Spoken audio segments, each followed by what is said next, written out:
Hello, I'm Ben and I'm thrilled that you're here today checking out this video because that means you've decided to use Grips Intelligence to help accelerate your e-commerce growth. Now, we've made our platform really easy to use, super simple to navigate through. So what I'm going to do is walk you through with an example to showcase the platform and how you can best make use of it and get a lot out of the great insights we have to offer.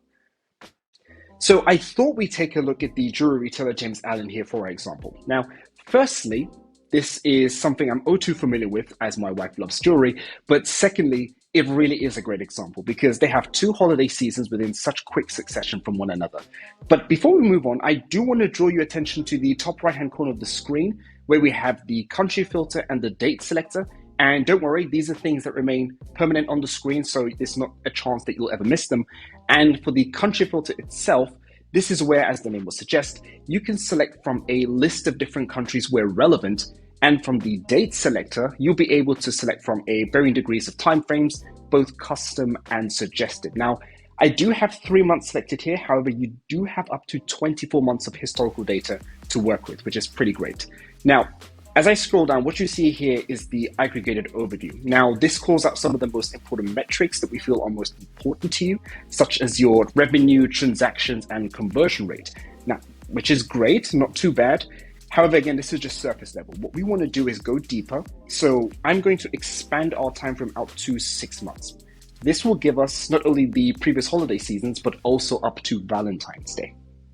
So scrolling down a little to the performance over time section as we have here, we can start to evaluate the seasonality of this data. Now, it is surprising for me to see that the Valentine's Day had such a bigger shopping period than your traditional ones. And we're talking, looking at the US data set here, from Thanksgiving right up onto Valentine's Day. So those are some pretty big ones that have been overshadowed. And of course, you can change the criteria for these dimensions in the top right-hand corner where we have the country filter and date selector in order to look at this with a different expansive view and download all of this data directly to an Excel sheet. So that brings up the question, how did they generate more revenue in January with far less transactions? Well, if we take a look at the chart here and I hover over November, what we can see is that the AOV sat at around $799. But as we move over to January, this increased all the way to $994, which simply means they were getting far more revenue with far less transactions.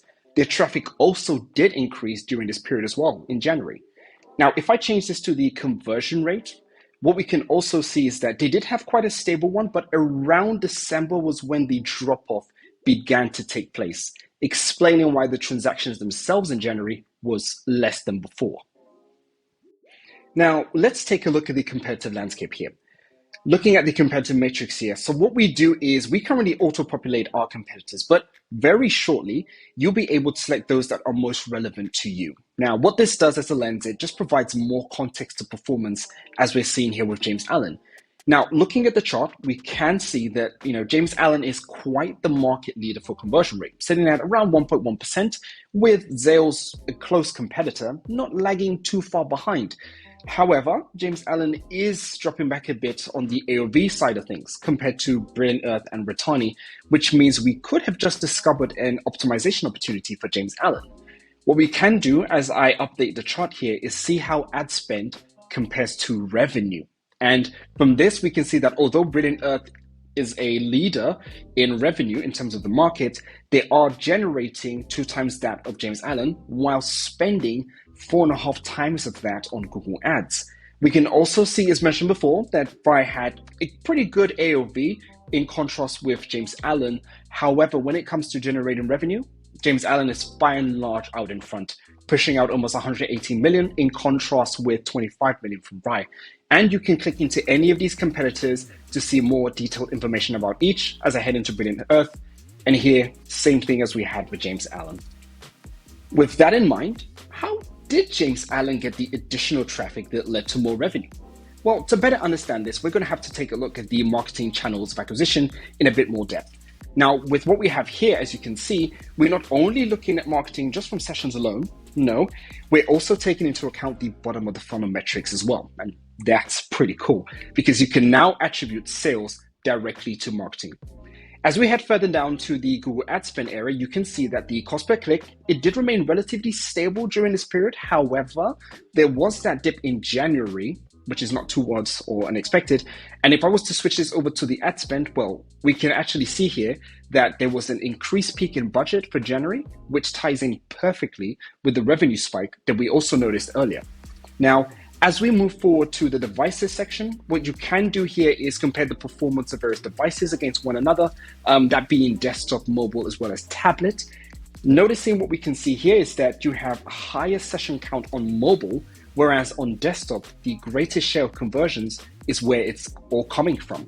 Now, this would simply mean that by simply pushing more traffic to the desktop breakpoint, they would be able to generate more revenue from each session, especially considering that the AOV is $200 higher on desktop.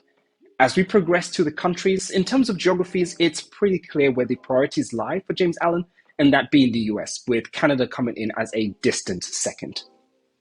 Finally, to my favorite part, and really what has myself and everyone here at Grip so excited about the future, is the ability to truly dig deeper into product categories. We're currently estimating the share of sales coming from product categories themselves, and right now we have this for 6,000 product categories, and this is only going to expand and grow as we continue to progress. So taking a look at James Allen once more, for example, we can see they had around 60% of their sales coming from earrings with an average price of around $850.